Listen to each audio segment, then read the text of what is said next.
Hello and welcome everyone to the platform of success capsule. आज हम लोग discuss करेंगे एक बहुत ही इंपॉर्टेंट टॉपिक जो है कि रामसर साइट्स।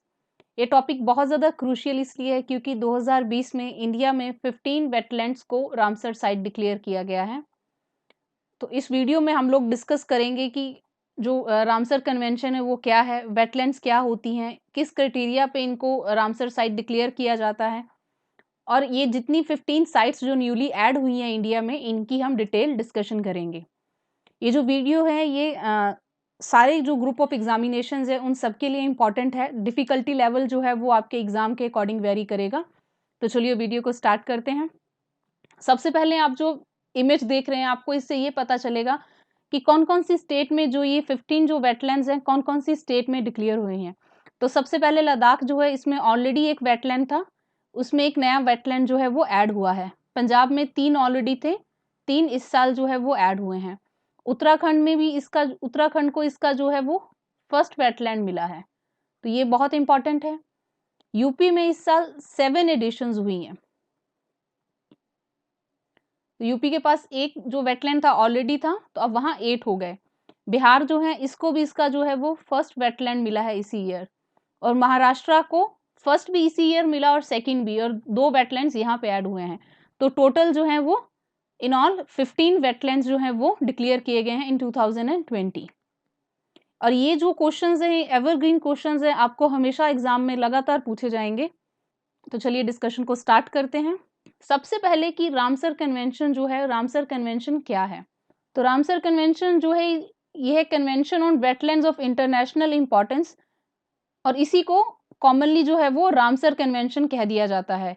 ये एक इंटरनेशनल एग्रीमेंट है for conservation and wide use of wetlands. जितने भी वेटलैंड्स हैं उनकी कंजर्वेशन के लिए, और ये इकलौता ग्लोबल ट्रीटी है जो कि सिंगल इकोसिस्टम पे फोकस करता है, जो कि है वेटलैंड्स पे। अब हम बात करेंगे कि वेटलैंड्स की डेफिनेशन में आता क्या क्या है। तो अगर हम इस कन्वेंशन के अंदर वर्ड वेटलैंड को देखेंगे, इसमें कोई भी लैंड एरिया आएगा जो कि पानी से एकदम कवर्ड रहता हो, सैचुरेटेड रहता हो या फ्लडेड रहता हो, भले कुछ सीजन के लिए रहता हो या परमानेंटली पूरा साल कवर रहता हो, वो सारे वेटलैंड की कैटेगरी में आते हैं। तो इसी में अगर हम इनलैंड वेटलैंड्स की बात करें तो जैसे इसमें एक्विफर्स, लेक, रिवर, स्ट्रीम, जो मार्शेस, पीटलैंड्स हैं, पॉन्ड्स हैं, फ्लड प्लेन्स हैं, स्वैम्प हैं, ये सारे इनलैंड वेटलैंड्स में आ जाते हैं।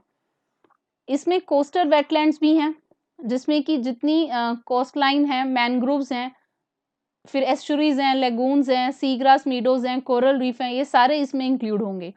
और अगर जो कुछ ह्यूमन मेड साइट्स भी होती हैं, जैसे फिश पॉन्ड्स होते हैं, राइस पैडीज होती हैं, रेजर्वॉयर या सॉल्ट पैन्स है, ये सारे वेटलैंड की डेफिनेशन में आएंगे। तो आपको पता होना चाहिए कि वेटलैंड में वो सारा लैंड एरिया आ जाता है जो सैचुरेटेड या फ्लडेड विद वाटर होता है।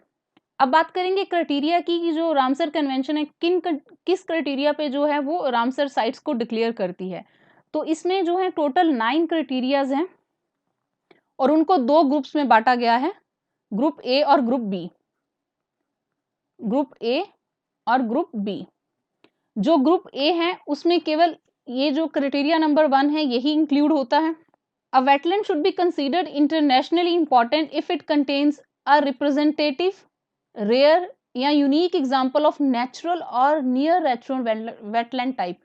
अगर किसी एरिया में नेचुरल या नियर नेचुरल जो वेटलैंड अगर मिलता है, अगर वो रेयर है या बिल्कुल यूनिक है, तब वो ग्रुप ए के अंदर आएगा।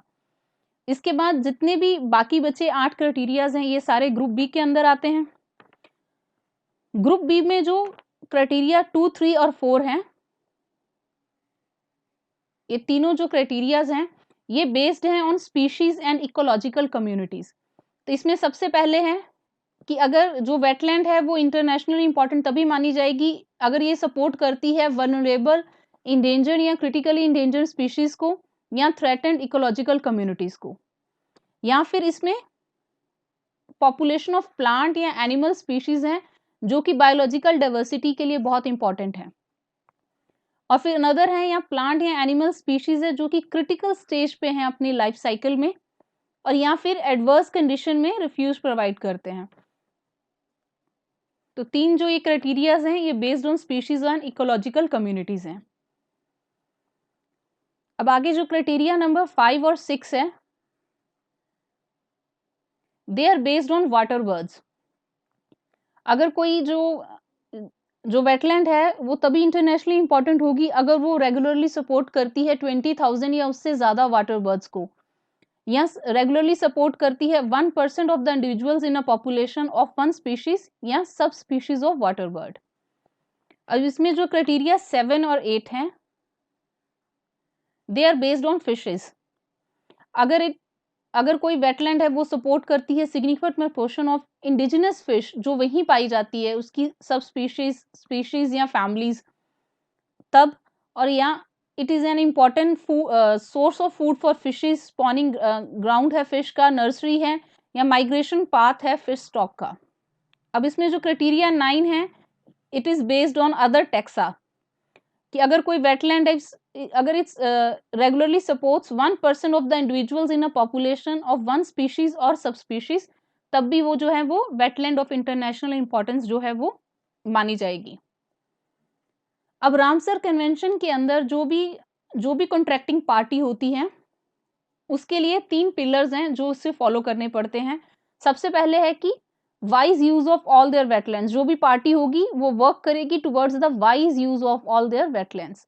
सेकंड क्या है, जितने भी सुटेबल वेटलैंड्स हैं for the list of wetland of international importance, और रामसर लिस्ट में जितने भी जो सुटेबल वेटलैंड्स होंगे उसके अकॉर्डिंग उनको डेजिग्नेट करना और इंश्योर करना कि उनकी जो मैनेजमेंट है वो प्रॉपरली मैनेज्ड हो। थर्ड क्या है, इंटरनेशनली कॉपरेट करना on transboundary wetlands, shared wetland systems और शेयर्ड स्पीशीज पे। किन 3 चीजों पे, ट्रांसबाउंड्री जो वेटलैंड्स हैं, जो शेयर्ड वेटलैंड सिस्टम्स हैं और जो शेयर्ड स्पीशीज हैं, उन पे इंटरनेशनली कॉपरेट करना बाकी कंट्रीज के साथ। अब हम थोड़ा जानते हैं कि जो रामसर कन्वेंशन है ये कब साइन हुई और कब ये फोर्स में आई। तो ये जो कन्वेंशन है ये ओल्डेस्ट है। अगर हम modern global inter governmental environmental agreements की बात करें तो उसमें सबसे ओल्डेस्ट जो है वो कन्वेंशन ऑन वेटलैंड्स ही है, और इसको कंट्रीज ने और कुछ नॉन गवर्नमेंट ऑर्गेनाइजेशंस ने 1960s में ही नेगोशिएट करना शुरू कर दिया था, क्योंकि जो वेटलैंड हैबिटेट्स हैं माइग्रेटरी बर्ड्स के लिए स्पेशल, वो बहुत ज़्यादा डिग्रेड हो रहे थे और धीरे धीरे खत्म हो रहे थे। तो इसको जो अडॉप्ट किया गया वो रामसर में किया गया। रामसर एक ईरान की सिटी है और 1971 में इसको अडॉप्ट किया गया और ये फोर्स में आई ट्रीटी इन 1975। ये जो कन्वेंशन है ये 1975 में फोर्स में आया। तो ये पॉइंट बहुत इंपॉर्टेंट है। इसको कहाँ पे अडॉप्ट किया गया, ईरान की सिटी रामसर में। और हर साल जो 2 फरवरी है उस दिन वर्ल्ड वेटलैंड्स डे जो है वो ऑर्गेनाइज किया जाता है, क्योंकि इस दिन जो कन्वेंशन है उसको अडॉप्ट किया गया था 2 फेब 1971 को। तो ये दोनों ही बहुत इंपॉर्टेंट क्वेश्चंस फॉर्म होते हैं। और जो वर्ल्ड की पहली जो वेटलैंड साइट थी वो कोबर्ग पेनिनसुला है जो कि ऑस्ट्रेलिया में है, जिसको डेजिग्नेट किया गया था 1974 में। तो आपको इसमें जितने पॉइंट्स डिस्कस किए हैं सब पे सेपरेट क्वेश्चन पूछा जा सकता है एग्जाम में। अब हम बात करेंगे इंडिया में रामसर साइट्स की। तो ये जो कन्वेंशन है हम पहले ही पढ़ चुके हैं कि 1975 में फोर्स में आया, लेकिन इंडिया ने कब इसको साइन किया, 1982 में। 1 फरवरी 1982 को इंडिया ने इसको साइन किया। तो अब बात करते हैं इंडिया में अभी टोटल कितनी साइट्स हैं। तो अगर मैं जनवरी 2021 की बात करूं तो इंडिया में अभी करंटली 42 साइट्स हैं जिनको कि रामसर साइट्स जो है वो डिक्लेयर किया गया है। जो वेटलैंड्स ऑफ इंटरनेशनल इंपॉर्टेंस होती हैं उनको इन शॉर्ट रामसर साइट्स कह दिया जाता है। तो इंडिया में अभी 42 हैं। अब हम लोग एक एक करके जितनी भी साइट्स को 2020 में डिक्लेयर किया गया है उनको डिस्कस करेंगे। सबसे पहले हम लोग डिस्कस करते हैं ब्यास कंजर्वेशन रिजर्व को।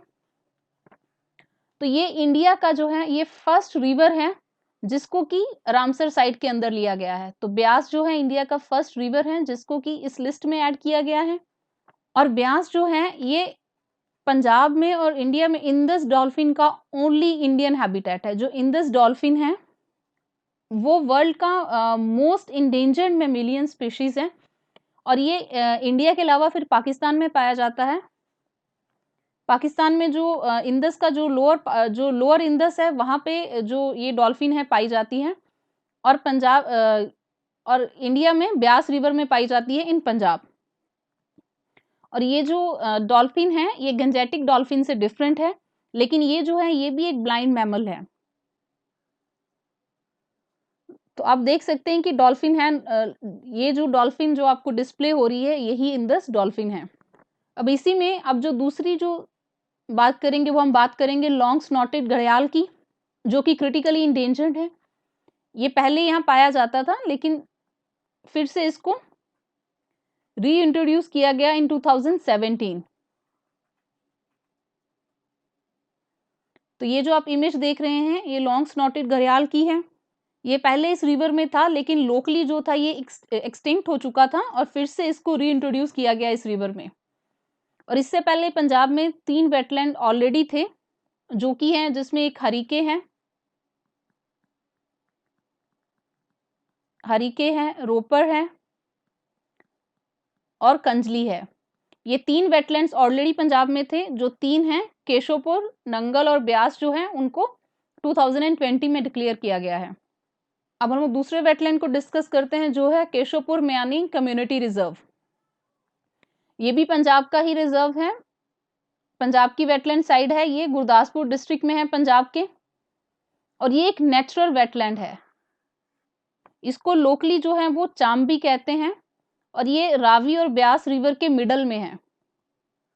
रावी और ब्यास रिवर के मिडल में है केशोपुर म्यानी जो है, और ये इंडो पाक बॉर्डर से सिर्फ 12 किलोमीटर्स की दूरी पे है। और एक मोजाइक एक पेंटिंग लगता है जिसमें नेचुरल मार्शिस भी हैं, एक्वाकल्चर पॉन्ड्स भी हैं और एग्रीकल्चर वेटलैंड्स भी हैं, और जिसको कि जो एनुअल रेनफॉल है उसके रन ऑफ से जो है ये सारा एरिया जो है ये मेंटेन होता है। तो इससे रिलेटेड जो इंपॉर्टेंट फैक्ट है सबसे पहले ये कि नेचुरल वेटलैंड है, इसको लोकली क्या कहा जाता है, इसकी लोकेशन जो है इन बिटवीन रावी और ब्यास रिवर है। अब आगे बात करें तो ये इंडिया का first ever notified community reserve है। इंडिया में जो वाइल्ड लाइफ प्रोटेक्शन एक्ट है उसके अंडर 2002 में पहली बार जो है वो कम्युनिटी रिजर्व जो नोटिफाई हुआ, जो फर्स्ट कम्युनिटी रिजर्व इंडिया में नोटिफाई हुआ वो केशोपुर म्यानी था। और जो सारस क्रेन्स हैं जो कि वल्नरेबल हैं IUCN की लिस्ट के अंदर, वो पूरा साल इस वेटलैंड में पाए जाते हैं। और पंजाब की यही एक साइट है जिसमें जो है सारस क्रेन जो है वो पाई जाती है। और यहाँ और भी जो माइग्रेटरी बर्ड्स हैं मिडल ईस्ट से, साइबेरिया से, अफगानिस्तान से, तिब्बत, चाइना और रशिया, इन कंट्रीज से जो है माइग्रेटरी बर्ड्स भी यहाँ बहुत आते हैं। और यहाँ और भी बात है कि जो मानसरोवर लेक है वहां से भी जो बर्ड्स हैं माइग्रेट करते हैं हर साल। जो मानसरोवर लेक है वो कैलाश ग्लेशियर के पास है, माउंट कैलाश के पास, in Tibet autonomous region of China. तो ये जो आप इमेज देख रहे हैं सारस क्रेन की है। अब बात करते हैं नंगल वाइल्ड लाइफ सेंचुरी की। ये पंजाब की जो इस साल जो 3rd डिक्लेयर्ड रामसर साइट है वो है। ये शिवालिक फुट हिल्स में है पंजाब के, ये हाईली इको सेंसिटिव जोन है। और इसमें भी जो 3 थ्रेटन स्पीशीज हैं जो बहुत इंपॉर्टेंट है, उसमें सबसे पहले है इंडेंजर्ड इंडियन पेंगोलिन। ये इमेज जो है ये पेंगोलिन की इमेज है।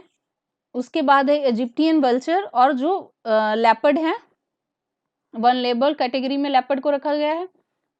तो यहाँ जो 3 स्पीशीज हैं ज्यादा पाई जाती हैं, इंडियन पेंगोलिन, इजिप्टियन वल्चर और वनरेबल लेपर्ड। और ये एक मैन मेड वेटलैंड है। जैसे हमने लास्ट जो पढ़ी थी केशोपुर म्यानी वो एक नेचुरल वेटलैंड था, ये जो है ये एक मैन मेड वेटलैंड है of Nangal wild life sanctuary, जो कि भाखड़ा नंगल जो प्रोजेक्ट था 1961 का उसके बाद ये एग्जिस्टेंस में आई। तो this is man made wetland. जैसे हम लोग ने वेटलैंड की कैटेगरी में स्टार्टिंग में पढ़ा कि वेटलैंड में जो मैन मेड साइट्स हैं वो भी इंक्लूड होती हैं, तो ये उसी का एक एग्जाम्पल है। और ये साइट जो है ये हिस्टोरिकल इंपॉर्टेंस भी रखती है, क्योंकि जो पंचशील एग्रीमेंट था 5 प्रिंसिपल्स ऑफ पीसफुल को एग्जिस्टेंस जो चाइना के साथ इंडिया ने साइन किया था 1954 में, वो भी इसी साइट पे साइन हुआ था। अब बात करते हैं नंदूर मधवेश्वर वेटलैंड की। सबसे पहले इंपॉर्टेंट इसलिए है कि ये महाराष्ट्र का फर्स्ट वेटलैंड है जिसको इसी साल डिक्लेयर किया गया, और इसी से रिलेटेड फैक्ट ये है कि महाराष्ट्र की जो दूसरा वेटलैंड है वो भी इसी साल डिक्लेयर किया गया है। तो ये निपात तहसील ऑफ नासिक डिस्ट्रिक्ट में है, महाराष्ट्र में। और ये शैलो बैक वाटर से बना है। नंदूर जो मंदेश्वर डैम है उसके बैक वाटर से ये जो वेटलैंड है फॉर्म हुआ है, और इसको महाराष्ट्र का भरतपुर भी कहते हैं। जिसको नहीं पता उसके लिए बता दूं, जो भरतपुर बर्ड सेंचुरी है बहुत ज्यादा फेमस है माइग्रेटरी बर्ड्स के लिए, जो कि राजस्थान में है। तो इसको महाराष्ट्र का भरतपुर कहा जाता है इसके बर्ड्स के लिए। ये जो वेटलैंड है ये नंदूर मंदेश्वर सेंचुरी में लाई करता है, जिसको कि 1986 में फॉर्म किया गया था। इसके जो आइकॉनिक स्पीशीज हैं उसमें लेपर्ड आता है, इंडियन सैंडलवुड जो ट्री है वो आता है इसमें, और इसमें और भी कुछ जो क्रिटिकली इंडेंजर्ड जो स्पीशीज हैं वो आती हैं, जिसमें देओलली मिनो जो कि एक टाइप ऑफ फिश है, इंडियन वल्चर आता है, व्हाइट रम्पेड वल्चर आता है। और आप लोगों को जो इसमें चीजें याद रखनी है स्पीशीज में वो ये भी है कि जैसे मैंने आपको बताया कि ये पर्टिकुलर जो नाम है एक फिश का है, क्योंकि ऐसा क्वेश्चन जो है इस साल यूपीएससी में पूछा गया है कि उन्होंने ऐसे जो है वो वर्ड्स देके पूछा आपको कि आइडेंटिफाई कीजिए ये क्या है, कोई बर्ड है क्या है। तो आपको पता होना चाहिए एटलीस्ट कि ये किस चीज की स्पीशीज है, स्पीशीज है क्या। इसमें और भी बहुत सारे जो थ्रेटन प्लांट्स हैं वो हैं, बहुत सारे थ्रेटन बर्ड्स हैं, जिसमें इंडियन स्पॉटेड ईगल है, ईस्टर्न इंपीरियल ईगल है, कॉमन पोचार्ड है, वूली नेक स्टॉक है। तो ऐसे बहुत सारे जो बर्ड्स हैं वो यहाँ पे पाए जाते हैं। और इससे रिलेटेड जो एक और इम्पॉर्टेंट फैक्ट था जो मैं आपको बता ही नहीं स्टार्टिंग में, कि जो नंदूर मंदेश्वर डैम है ये किन दो रिवर्स के कॉन्फ्लुएंस पे बना है, तो गोदावरी और कदवा रिवर पे। तो जो कदवा रिवर है वो ट्राइब्यूटरी है गोदावरी की। तो इन दोनों का, ये दोनों जहां मिलती हैं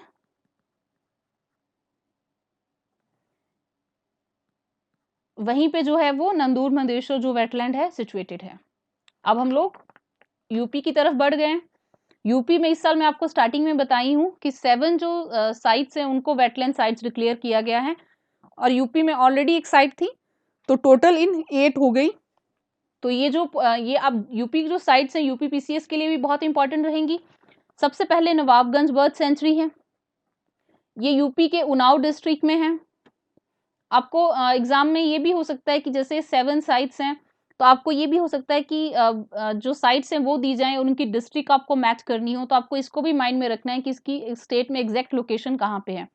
तो ये हसनगंज तहसील में उन्नाव डिस्ट्रिक्ट में है, और ये इसमें जो ये जो वेटलैंड है मेनली ये मानसून रेंज पे बेस्ड है, मानसून की रेंज पे बेस्ड है, लेकिन जो सरदा कैनाल है वो भी इसको एडिशनल वाटर देती है, लेकिन ज्यादा ये मानसून पे बेस्ड है। और यहाँ पे रेगुलरली जो हैं वो 25,000 के करीब जो वाटर बर्ड्स हैं वो रिकॉर्ड किए गए हैं। और 2015 में इसको रीनेम कर दिया गया, इसका नाम बदल के शहीद चंद्रशेखर आजाद बर्ड सेंचुरी रखा गया। ये पॉइंट आपको माइंड में रखना होगा। और इसको वर्ल्ड हेरिटेज साइट जो है वो घोषित किया गया था 19 सितंबर 2019 को। तो it was designated as world heritage site on 19 September 2019। तो ये भी रिसेंट इवेंट है जो इसके साथ रिलेटेड है। और ये जो साइट है इसमें और भी बहुत सारे नेचुरल वाटर रिजर्वायर्स हैं, मार्शेस हैं, कुछ शैलो लेक्स हैं, जिसके चलते यहाँ जो माइग्रेटरी स्पीशीज है बहुत ज्यादा विजिट करती हैं। अब यूपी की नेक्स्ट साइट पे आते हैं जो है पर्वती अर्गा बर्ड सेंचुरी। बहुत सारे स्टूडेंट्स इसके नाम में कंफ्यूज होंगे कि कहीं ऐसा तो नहीं कि आगरा हो, हमने मिसप्रिंट किया हो। इसका नाम है पर्वती अर्गा बर्ड सेंचुरी। जो पर्वती और अर्गा है दो कनेक्टेड वाटर बॉडीज हैं, दोनों डिफरेंट वाटर बॉडीज हैं बट कनेक्टेड हैं। पर्वती अलग है, अर्गा अलग है। तो ये एक परमानेंट फ्रेश वाटर इन्वायरमेंट है जिसमें कि 2 ऑक्सबॉल लेक्स हैं। तो अगर आपने कभी ऑक्सबॉल लेक देखी हो तो इट लुक्स लाइक दिस, किसी भी शेप में हो सकती है, लेकिन तो ये इस जगह जो होता है वो वाटर फील्ड होता है। तो ये 2 ऑक्सबॉल लेक्स को मिलके बनाई गई है, पर्वती और अर्गा को, और ये यूपी के गोंडा डिस्ट्रिक्ट में है। और इसमें भी बहुत सारी जो थ्रेटन वल्चर स्पीशीज हैं वो पाई जाती हैं, जिसमें कि व्हाइट रम्प्ड वल्चर है जो कि आप इमेज देख सकते हैं। उसके बाद इंडियन वल्चर और इंडेंजर्ड इजिप्टियन जो वल्चर है वो यहाँ पे पाया जाता है। तो इससे रिलेटेड आपको जो फैक्ट याद रखना है यही है कि एक परमानेंट फ्रेश वाटर एनवायरनमेंट है जिसमें 2 ऑक्सबो लेक्स हैं और गोंडा डिस्ट्रिक्ट में है। अब नेक्स्ट है समान बर्ड सेंचुरी। जो समान बर्ड सेंचुरी है वो करहल तहसील में है, मणिपुरी डिस्ट्रिक्ट ऑफ यूपी। तो मणिपुरी डिस्ट्रिक्ट में है सबसे पहले। ये एक सीजनल ऑक्सबो लेक है, जैसे हमने जो पहले पढ़ा वो क्या था, परमानेंट फ्रेश वाटर एनवायरनमेंट था, लेकिन ये सीजनल ऑक्सबो लेक है। गैंजेस फ्लड प्लेन में ये लाई करता है और इसमें बहुत सारे जो है वो जो विंटरिंग साइट है, जो माइग्रेंट बर्ड्स है, जो बहुत ज़्यादा जो ठंडे इलाके होते हैं उनसे जब सर्दी में इन जगह पे विजिट करने आते हैं, जिसमें कि जो ग्रे लैग गूज है वो सबसे ज़्यादा यहाँ पे विजिट करता है। तो ये जो इमेज है ये ग्रे लैग गूज की है, जो कि एक डक है। इसमें जो वनरेबल स्पीशीज पाए जाते हैं उसमें सारस क्रेन है और ग्रेटर स्पॉटेड ईगल है, जो कि यहाँ पाया जाता है। और विंटर में राउंड अबाउट 1% से ज़्यादा जो साउथ एशियन पॉपुलेशन है जो बर्ड्स की, वो यहाँ पे पाई जाती है। तो ये अपनी बर्ड स्पीशीज के लिए बहुत ज़्यादा जाना जाता है, इसीलिए ये बर्ड सेंचुरी है। और अब 2020 से ये एक वेटलैंड साइट भी है। अब जो नेक्स्ट साइट है वो है समसपुर बर्ड सेंचुरी। जो समसपुर बर्ड सेंचुरी है वो यूपी के रायबरेली डिस्ट्रिक्ट में है। ये एक पेरिनियल लोलैंड मार्श है, जो कि इंडो गंजेटिक प्लान पे पाया जाता है। मार्श जो होता है वो दलदल जैसा होता है और इसमें 6 कनेक्टेड लेक्स हैं जो कि मॉनसून रेंज पे बहुत ज़्यादा बेस्ड हैं। पेरिनियल का मीनिंग ही यही है। और इसमें भी जो माइग्रेटरी स्पीशीज हैं वो बहुत ज़्यादा पाए जाते हैं। मोर देन 75,000 जो बर्ड्स हैं एनुअल काउंट में अगर वहाँ पे प्रेजेंट पाए जाते हैं, और कुछ जो 250 से ज़्यादा जो हैं वो वहाँ के रेजिडेंट बर्ड्स हैं जो ऑलरेडी वहाँ होते हैं। तो ये भी एक बर्ड सेंचुरी है। इस सेंचुरी में भी जो थ्रेटन स्पीशीज पाई जाती है उनमें इंडेंजर्ड इजिप्टियन वल्चर है, पलास फिश ईगल है, जो कि इमेज में डिस्प्लेड है, और more than 1% of south Asian population of vulnerable common pochard जो है वो यहाँ पे पाए जाते हैं। ये सारे बर्ड्स हैं जिनके लिए जगह जानी जाती है। और मॉनसून पीरियड में एटलीस्ट जो 46 फ्रेश वाटर फिश स्पीशीज हैं वो भी यहाँ पाई जाती है। मैंने आपको क्राइटेरिया में बताया था कि जो फिश स्पीशीज हैं उनको भी काउंट किया जाता है। और मॉनसून के जो फ्लड पीरियड्स होते हैं उसमें यहाँ फिश भी पाई जाती है। और नॉर्मली जो कुछ बर्ड्स की थ्रेटन स्पीशीज हैं वो रहती हैं और बहुत ज़्यादा माइग्रेटरी बर्ड्स रहते हैं। और इसको बर्ड सेंचुरी जो है 1987 में डिक्लेयर किया गया था। अब जो नेक्स्ट साइट है रामसर साइट है, वो भी यूपी की साइट है, संदी बर्ड सेंचुरी। ये एक फ्रेश वाटर मार्श है जो कि हरदोई डिस्ट्रिक्ट में है, यूपी की हरदोई डिस्ट्रिक्ट ऑफ उत्तर प्रदेश। ये एक टिपिकल इंडो गंजेटिक प्लेन का वेटलैंड है जो कि डिपेंडेंट है मॉनसून रेंज पे। इसमें भी मोर देन 1% ऑफ जो साउथ एशियन पॉपुलेशन है कॉमन टील की। कॉमन टील ये प्यारी सी डक है जो आप देख सकते हैं। और रेड क्रेस्टेड पोचार्ड जो है यहाँ बहुत पाया जाता है, जो कि ये भी एक डक है। और इसमें जो वनरेबल पॉपुलेशन है सारस क्रेन की, वो भी यहाँ बहुत ज़्यादा मात्रा में पाए जाते हैं। यूपी की जितनी भी मैक्सिमम साइट्स हैं आप देखेंगे उनमें सारस क्रेन जो है बहुत ज़्यादा पाई जाती है। और यूपी का जो स्टेट बर्ड है वो भी सारस क्रेन ही है। तो अभी जो उसका मेन होमलैंड है उसको हम आगे जाके अभी डिस्कस करेंगे। और ये जो साइट है ये एक इम्पॉर्टेंट बर्ड एरिया भी है, जिसको कि बर्ड लाइफ इंटरनेशनल ने डिक्लेयर किया हुआ है एज इम्पॉर्टेंट बर्ड एरिया। अब जो नेक्स्ट साइट है वो भी यूपी की साइट है, सरसई नावर। जो सरसई नावर है इससे सबसे रिलेटेड फैक्ट यही है कि ये सबसे ज्यादा सारस क्रेन के लिए जाना जाता है। इसका जो नाम सरसई है, सारस से ही इसका नाम पड़ा है। तो जो सरसई नावर झील है ये एक परमानेंट मार्श है इटावा डिस्ट्रिक्ट में यूपी के। ये भी एक typical Indo Gangetic flood plain है, साउथ वेस्ट मानसून रेंज पे डिपेंडेंट। और ये एक ऐसी जगह है जो कि एक एग्जाम्पल है कोहैबिटेशन की, जिसमें ह्यूमन और वाइल्ड लाइफ जो है ये एक साथ एग्जिट करते हैं। क्योंकि इसमें जो फार्मर्स हैं जो भी वो उपजाते हैं, ये जो सारस क्रेन या बाकी जो यहाँ सबसे ज्यादा सारस क्रेन ही है और वो उसी फूड को ही खाते हैं। तो जो फार्मिंग प्रैक्टिसेस हैं वही इंपॉर्टेंट रोल करती हैं उन वाटर बर्ड्स के हैबिटेट को सस्टेन करने के लिए, क्योंकि वो लोग उसी से जो है वो फूड कलेक्ट करते हैं। तो ये जो इमेज है ये सारस क्रेन की इमेज है, वनरेबल कैटेगरी में है। और इस मतलब यूपी में जो है लार्जेस्ट जो फ्लॉक जो सारस क्रेन का है ये इसी जगह पे पाया जाता है। बाकी जो थ्रेटन स्पीशीज हैं उनमें white rumped vulture, endangered woolly necked stork जो है वो यहाँ पाई जाती है, और जो सारस क्रेन है वो स्टेट बर्ड है यूपी का। अब ये जो नेक्स्ट साइट है सूर सरोवर लेक, ये यूपी की जो है वो 8th वेटलैंड है, यूपी का ये 8th वेटलैंड है, और इसको कीथम भी कहते हैं, कीथम लेक कहा जाता है, सूर सरोवर या कीथम लेक। और ये आगरा दिल्ली हाईवे पे है, NH2 पे है ये। इसकी जो शेप है वो पेंटागोनल है, इस पूरी लेक की जो शेप है वो पेंटागोनल है, और इसको नेशनल बर्ड सेंचुरी डिक्लेयर किया गया था 1991 में यूपी के स्टेट फॉरेस्ट डिपार्टमेंट के द्वारा। और इसमें आर्टिफिशियली जो है वो आइलैंड्स जो हैं वो क्रिएट किए गए हैं ताकि जो बर्ड है वो शेल्टर भी ले पाए, और उनकी ब्रीडिंग ग्राउंड भी जो माइग्रेटरी बर्ड्स हैं उनकी ब्रीडिंग ग्राउंड के लिए आर्टिफिशियली क्रिएटेड आइलैंड्स हैं।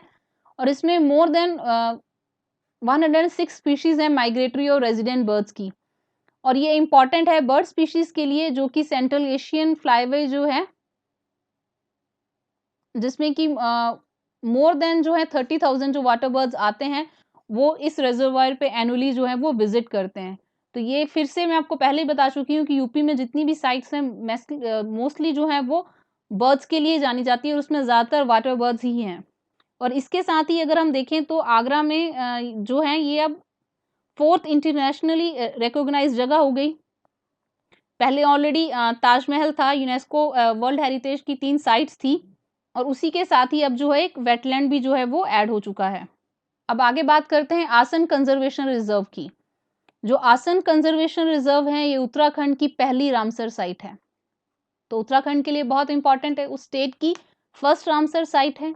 और इसकी जो लोकेशन है वो on the banks of Yamuna river है, देहरादून डिस्ट्रिक्ट में गढ़वाल रीजन के। तो आपको जो इसकी जो रिवर है वो भी पूछी जा सकती है किस रिवर के बैंक्स पे है, जो है वो आसन कंजर्वेशन रिजर्व है, तो वो यमुना बैंक के रिवर पे है।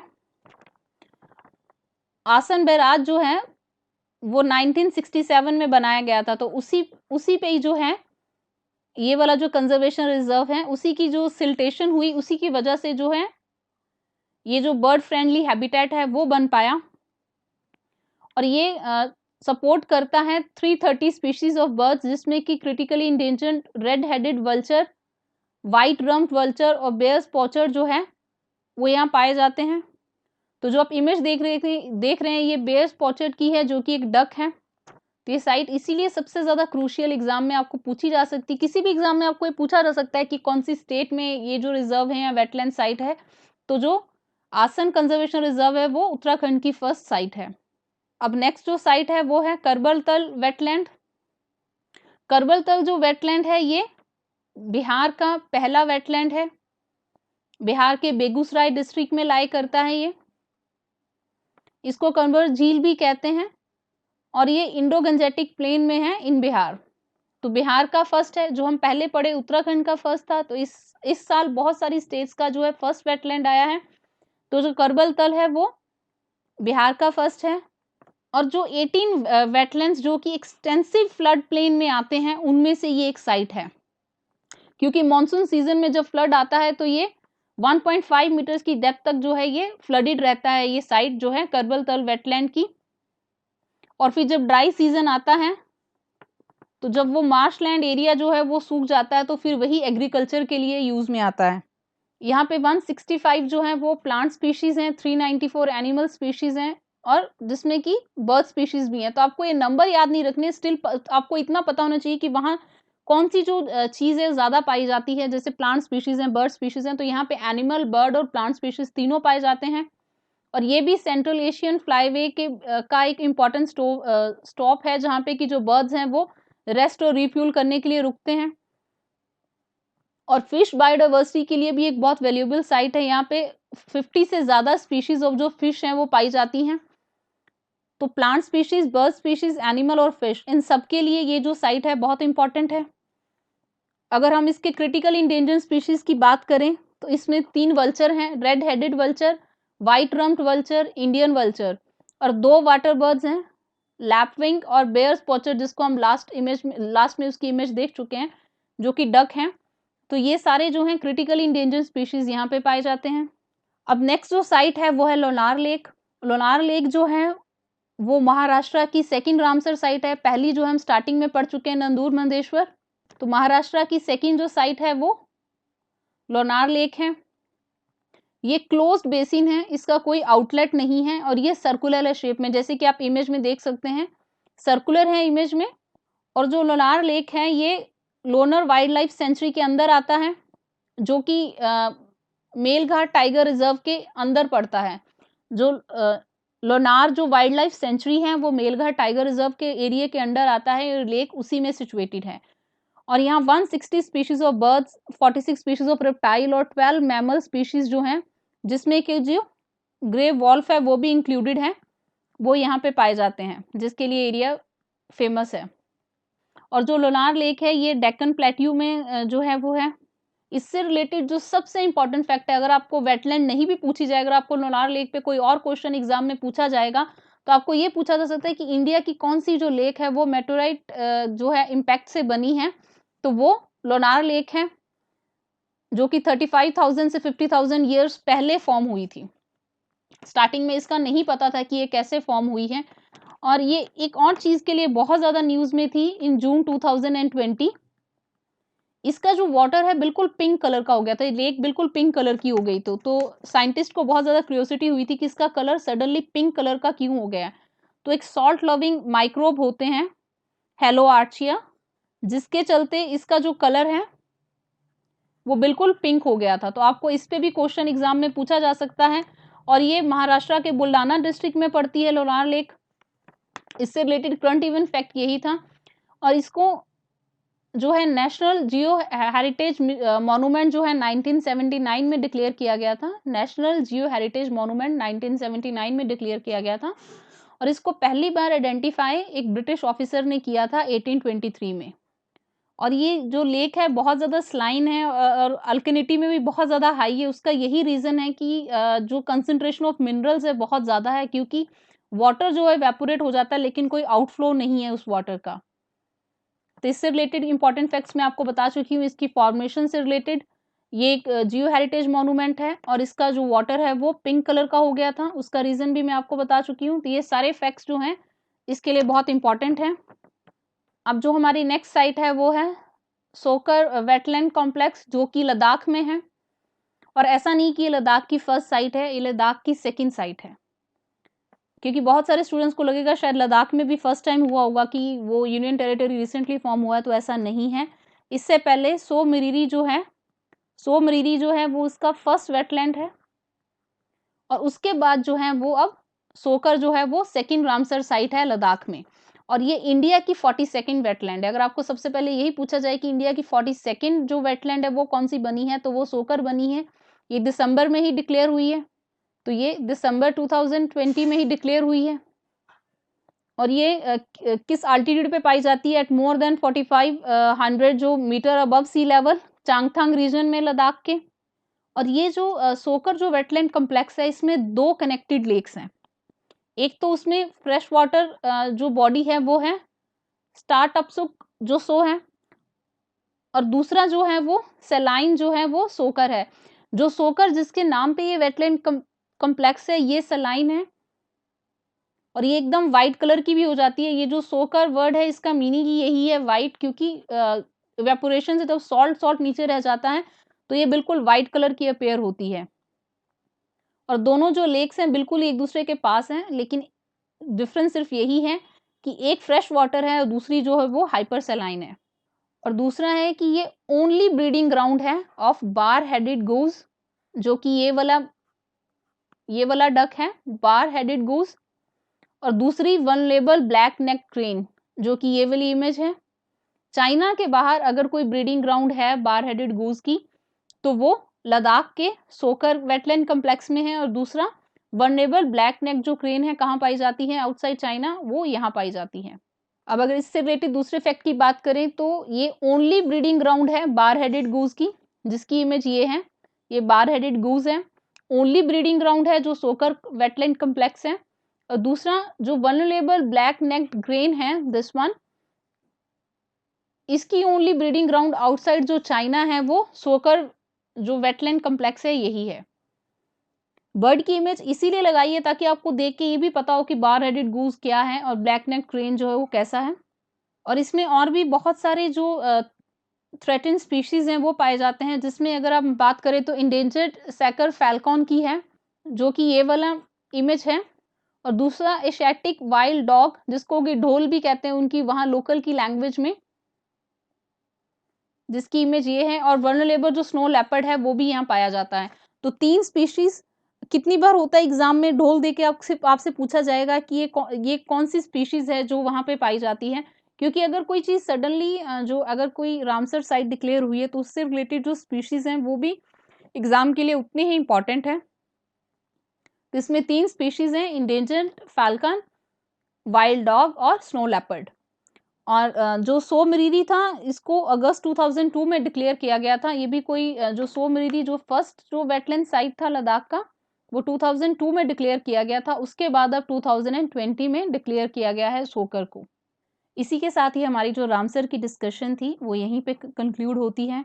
अगर आपको डिस्कशन वैल्यूएबल लगी हो तो please do like share and subscribe to our channel. Thank you.